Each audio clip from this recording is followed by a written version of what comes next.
Histoire de grenouille avec une canne blanche. Aujourd'hui, c'est le 8e épisode.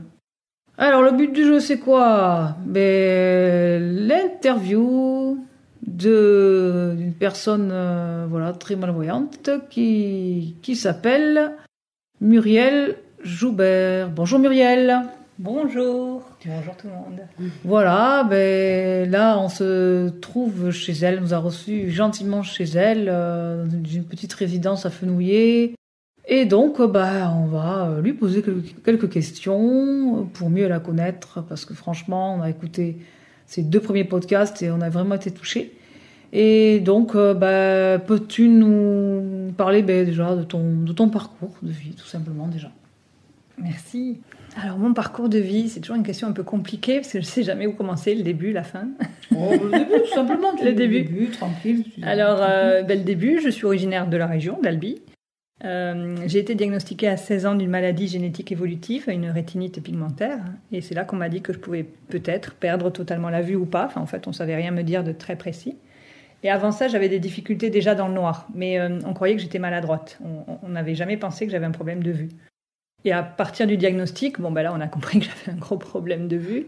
Mais moi, j'ai fait un déni. Donc, j'ai vécu comme si j'avais rien. Parce que dans ma famille, personne n'a cette maladie-là. Je suis la seule.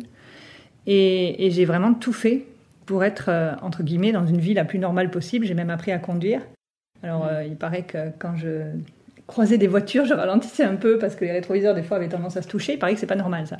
Mais moi, je croyais que c'était normal et j'estimais que je conduisais très, très bien. Il fallait rien me dire sur le sujet. Mais je pense que j'avais déjà un champ visuel un petit peu qui avait commencé à un petit peu se réduire. J'avais pas juste les problèmes de cécité nocturne. Puis bon, évidemment, j'étais déjà en cécité nocturne, ça c'est certain.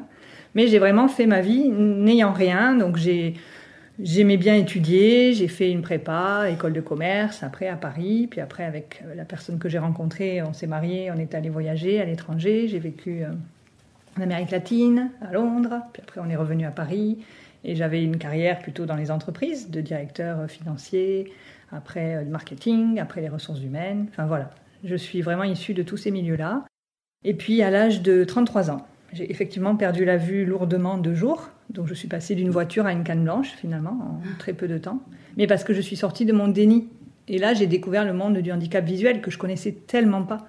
Enfin, moi, avant, je voyais une personne avec une canne blanche, je changeais de trottoir, j'avais peur que ce soit contagieux. Enfin, c'était vraiment...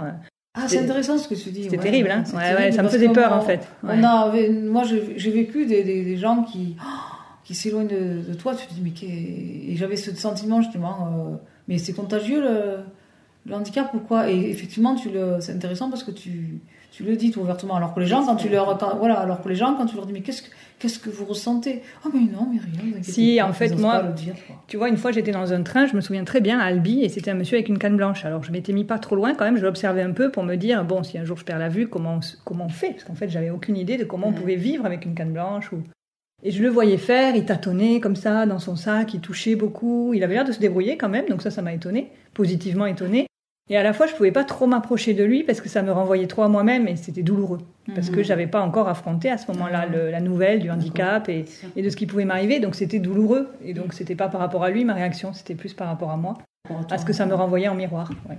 Bon, puis après, j'ai plongé 2 pieds dedans. Hein. À 33 ans, j'ai plus le choix. Je suis sortie brutalement de mon déni. Et en fait, j'ai compris. En plus, j'avais divorcé l'année juste avant. Donc j'étais vraiment toute seule. Ouais, c'était vraiment un enchaînement, une période pas très sympa. Mais quelque part, ça m'a pas laissé le choix, quoi. J'ai dû affronter ce qui m'arrivait vraiment. Je me suis fait accompagner aussi par un psychanalyste. Enfin, j'ai fait une thérapie parce que c'était psychologiquement dur. Il y a un deuil à faire. Il y a une perte, il y a un deuil, il y a la colère, il y a tous ces sentiments-là. Et puis donc là, j'ai décidé parce que j'ai eu des phénomènes visuels associés, une cataracte, enfin plein de choses. Et là, j'ai décidé d'aller à Nîmes. Ils font des rééducations à la Ramave. Ramave, voilà. Une suite de Marie Leroy. Voilà, exactement. Je connais très bien. Et donc, j'ai passé 4 mois à Nîmes. Donc, j'étais en arrêt maladie puisque j'étais directeur financier. Donc, c'était pas très pratique. Donc j'étais en arrêt maladie, puis là-bas, j'étais là-bas que pour moi, pour réapprendre à manger, à marcher, à m'habiller, à retrouver de réfléchir, l'autonomie, voilà. Surtout l'autonomie, oui. Bah oui. Le braille aussi, Le mais braille, même si je m'en oui. sers pas au quotidien, parce que je m'y suis mis trop tard, j'ai envie de dire, j'ai pas persévéré. L'informatique adaptée, hein, tout ce Oui. qui parle, Oui. JAWS, Voilà. voilà. Voilà. Donc j'ai appris tout ça, et puis pendant 4 mois, et après j'ai réintégré mon travail, donc j'étais manager d'une équipe financière. J'ai pu garder ce travail parce que dans mon entreprise, il y avait une personne malvoyante qui avait un grand poste à responsabilité. Et je l'ai rencontré, il m'a dit, tu vois, il suffit que tu deviennes une oreille. Tu étais des yeux, ben, tu vas devenir une oreille. Il m'a montré comment lui fonctionnait. Il m'a dit, il faut que tu aies une aide humaine aussi. Enfin voilà, il m'a donné des pistes et l'entreprise m'a accompagné dans la prise en compte du handicap. Ça, c'est une chance, hein, parce que C'est des une fois, les entreprises, ils veulent pas Ouais, je sais, ouais. que tu aies Joyce avec une oreillette parce que ça fait tâche. Il y a des trucs comme ça, des fois. Moi, si tu veux, je pense que la chance que j'ai eue, parce que je sais que j'ai beaucoup de personnes avec qui j'ai pu discuter qui n'ont pas eu cet accompagnement-là, clairement, de leur entreprise. J'étais déjà reconnue, en fait, dans mon métier. Je me donnais beaucoup en termes d'énergie que je donnais à mon travail. Et quelque part, mon directeur a vu ça. Il avait lui-même un glaucome, donc il savait ce qu'avoir un problème de vue signifiait. Et il a voulu vraiment m'aider, quoi. Il s'est dit, mais Muriel, elle se donne à 1000% pour nous. Ben, nous aussi, on va se donner à 1000% pour elle, quoi. Donc ça, c'était chouette, ouais.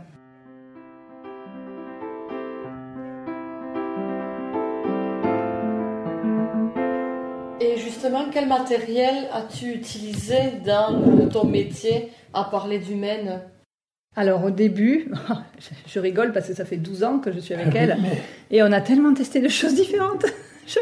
Quand j'y repense à toute cette histoire ensemble, mais alors au début, très vite, hein. c'est ça. Au début, on mettait Zoom, tu sais, pour grossir, Ah oui, visuel oui, grossissant. Oui. Parce que j'ai quand même un restant visuel, un petit restant visuel. Avec, Par contre, très vite, ça m'a trop fatiguée d'utiliser la vue tout le temps avec Zoom. Parce que Ça m'étonne. quand on a beaucoup de pages à lire, Zoom, Ah ouais, ça va non, pas c'est vite. Ça fatigue très vite. Ouais. Ah, Donc après, on est passé directement à JAWS. C'est une société qui est sur Toulouse qui s'appelle Access Solutions. Ils sont Oui, très bien, oui, ils sont bah très oui. bien équipés, ils m'ont formé. Ah oui, Access. Et voilà. Et donc j'ai appris JAWS. Donc j'écoutais beaucoup à l'oreille. Mais après, quand on a beaucoup de choses à écouter, C'est fatigant aussi. c'est fatigant aussi.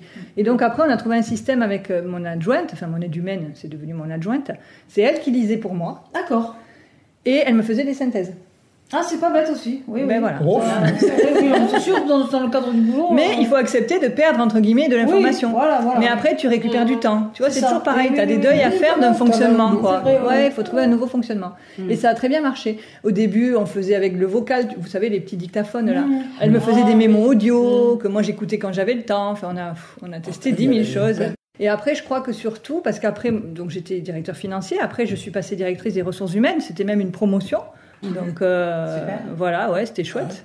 Et c'était rigolo ça, parce que juste quand même pour raconter, quand je suis arrivée dans le cabinet parisien qui faisait passer les tests, ils n'avaient jamais vu une personne très malvoyante. Ils se sont dit, mais comment vous allez passer les tests? Je dis, ben, je sais pas, c'est quoi vos tests? C'était un truc que visuel. Ça s'appelle une corbeille courrier. Pendant 4 heures, on a des courriers de partout à traiter. N'importe J'ai quoi. dit, ah, c'est pas gagné votre affaire. Et ils savaient pas quoi faire, ils étaient hyper embêtés. Je dis, ben, vous savez quoi?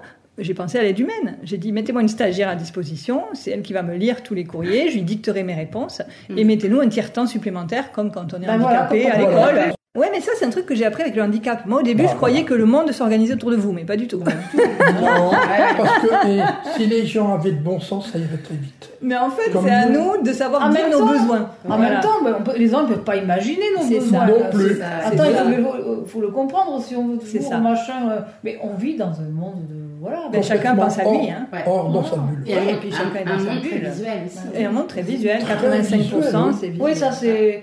Tu vois, tu m'as appris beaucoup de choses là, dans ton podcast par rapport justement à cette histoire de visuel qui me chagrine. Parce que on ne parle que d'images.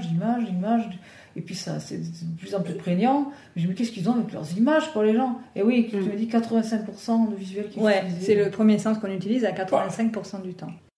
Et c'est vrai que ça a été important dans mon parcours de comprendre que c'est pas le monde qui allait s'adapter à moi, Non. mais que c'est moi qui allais m'adapter au monde et surtout Voilà. qui allait grandir ma capacité à dire mes besoins. Parce qu'au C'est ça. début, je comprenais pas même mes besoins. Enfin, parce que Oui, j'étais tellement oui, différente oui. d'avant. Et oui, Je parce que savais même pas t'arrives ce qu'il dans me un fallait. autre monde. C'est ça, je savais pas ce qui me Inconnu. ferait du bien, pas du bien. Mm. Donc ça a été un long travail C'est aussi vrai. de déconstruction personnelle, Oui, oui. de me dire, mais et puis d'assumer aussi de dire mes besoins, quoi, en Oui, toute c'est simplicité. ça. Ah oui, oui. Quand j'ai besoin qu'on m'aide à traverser la rue, assumer de prendre la première personne à côté de moi et de Bien sûr. dire pouvez-vous m'aider à traverser. Parce Ouais. qu'au début, j'avais du mal à faire tout ça. Et donc petit à petit, au fur et à mesure, tout ça s'est vraiment intégré dans ma vie. C'était Eh oui. évidemment souffrant au début et difficile, et plus ça allait, plus je m'habituais.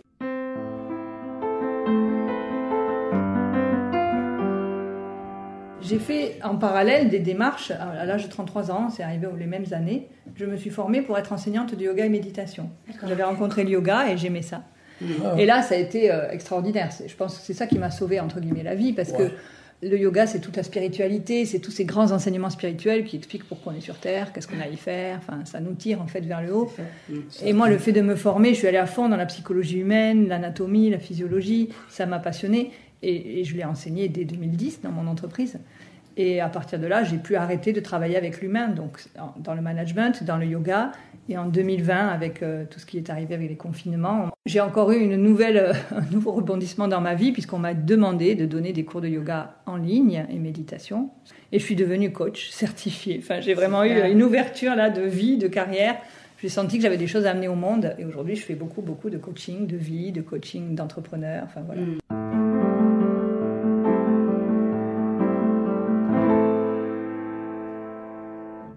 Que d'entrepreneurs? Non, je fais aussi du life coaching, du coaching de vie. Mes premiers coachings au début, c'était pour des femmes qui s'épuisent, qui ont tendance à être un peu perfectionnistes et un peu sacrificielles, et qui voulaient retrouver de l'espace pour elles. Et donc, je fais vraiment du coaching aussi sur demande, individuelle. Donc, ma vie aujourd'hui n'est pas alignée avec le handicap que j'ai envie de dire. Ça n'empêche pas, en fait. Non seulement ça n'empêche pas, mais je pense que c'est comme si ça m'avait donné, je sais pas, une niaque supplémentaire. C'est du combat, Mon combat qui était contre la maladie, aujourd'hui, je le transforme en dépassement de soi sur du positif. Voilà, faut savoir se dépasser. C'est ça. Voilà. Faut savoir se dépasser. C'est ça, parce qu'en fait, ça m'a appris le dépassement de moi pour de la survie, à un moment donné. Complètement. Et aujourd'hui, je me dépasse dans des nouveaux domaines. Là, c'est pour le plaisir, c'est plus la survie.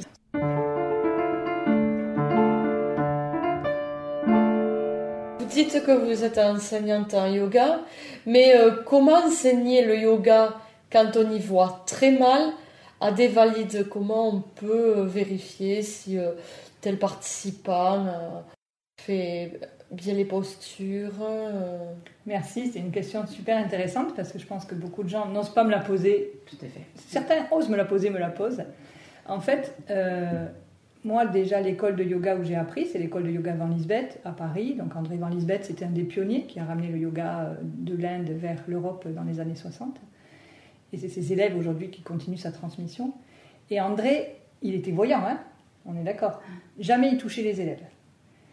Et par exemple, s'il voyait un élève qui faisait pas bien la posture, par exemple le pied doit être droit et là il était tordu, il tournait le regard à l'opposé pour pas que l'élève se sente visé et il répétait la consigne. Dans telle posture, on garde le pied droit. Mais il ne regardait pas spécifiquement la personne qui faisait mal. Donc il a toujours eu une façon, une pédagogie d'amener le yoga où ça réveille la conscience à l'intérieur de la personne pour qu'un jour, elle réalise que « Ah, mon pied n'était pas bien placé, mais si ça se trouve, ça va mettre 2 ans. » Mais elle ne peut pas se faire mal entre-temps, c'est pas grave.